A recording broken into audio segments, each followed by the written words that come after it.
Hmm.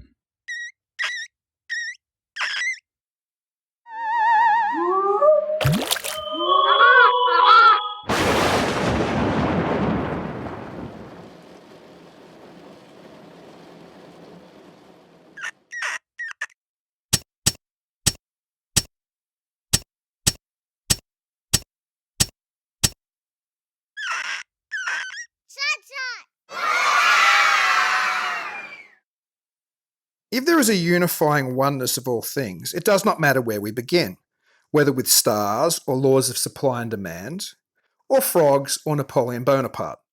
One measures a circle beginning anywhere.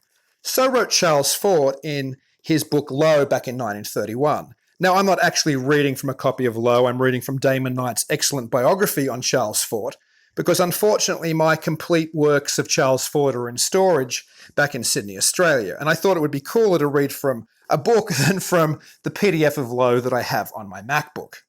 Now, unfortunately, I don't think most self-identifying Forteans have read Damon Knight's biography on Fort. I'm not sure if they've read any of the biographies on Fort, and there's a few which are fairly decent. In fact, I'm not even sure if most self-styled Forteans have read any of the works of Charles Fort. But I digress. So I'm from Australia originally, and now I live in a cabin in the North Woods in the United States of America. And today's the 4th of July, which seems as good a date as any to start recording a little show about Charles Fort, about some of his ideas, and all things Fortean. Because true to the best parts of the American spirit, Charles Fort was ferociously independent intellectually. And he was suspicious of all kinds of orthodoxy, particularly that type presented by the scientific establishment. But we'll talk about that in some later shows also. There's lots of good stuff in the months to come, so stay tuned. Anyway, back to Wisconsin. So when I first came here, I became aware that my environs were just loaded with all kinds of strange phenomenon and anomalous goings on and weird beasties. And I'm sure wherever you live, in whatever state or whatever part of the world, your environs are probably surrounded with weirdness as well, if you start to dig into it a little bit. But back to the state of Wisconsin, let's keep it there at least for this episode. So for example, we have the hodag, although I'd probably better not include that because it might be a made-up beastie and people will accuse me of exaggerating. But there is the Beast of Bray Road, the Pepin Lake Monster, the Birdman of Mostyn, not one but two significant Mary apparitions. Of course, there's encounters with UFOs and sometimes with their occupants. There's Bigfoot, specters, and alien black cats. There's Mothman, Goatman, Lizardman, Pigman, and other weird humanoids of various shapes and sizes. There's pterosaurs, giant snakes, dragons, and hellhounds. Then there's more lake monsters, more Beast of Bray Road type dogmen. Oh, and Wendigos, you can't forget the Wendigos. And then there's more Bigfoot, more specters, more Mothmen, and of course more UFOs.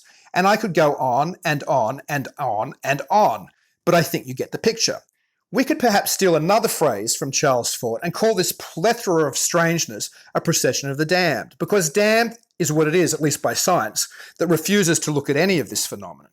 But what I can't help but ask myself, and it's the same question that lots of thinkers before me have asked, notably John Keel, Jacques Verlaine, Patrick Harper, and that question is this: is our reality really being invaded by this incredible assortment of strange creatures and phenomena?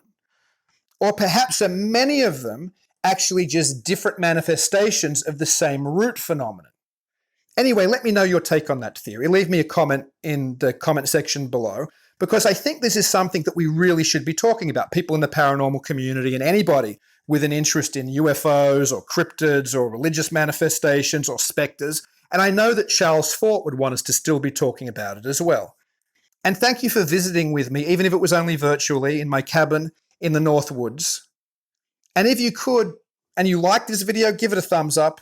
You know, all the usual YouTube pleading stuff. Hit the bell, subscribe so you don't miss any future episodes. And between now and next time, when hopefully we'll get to speak again, keep it weird.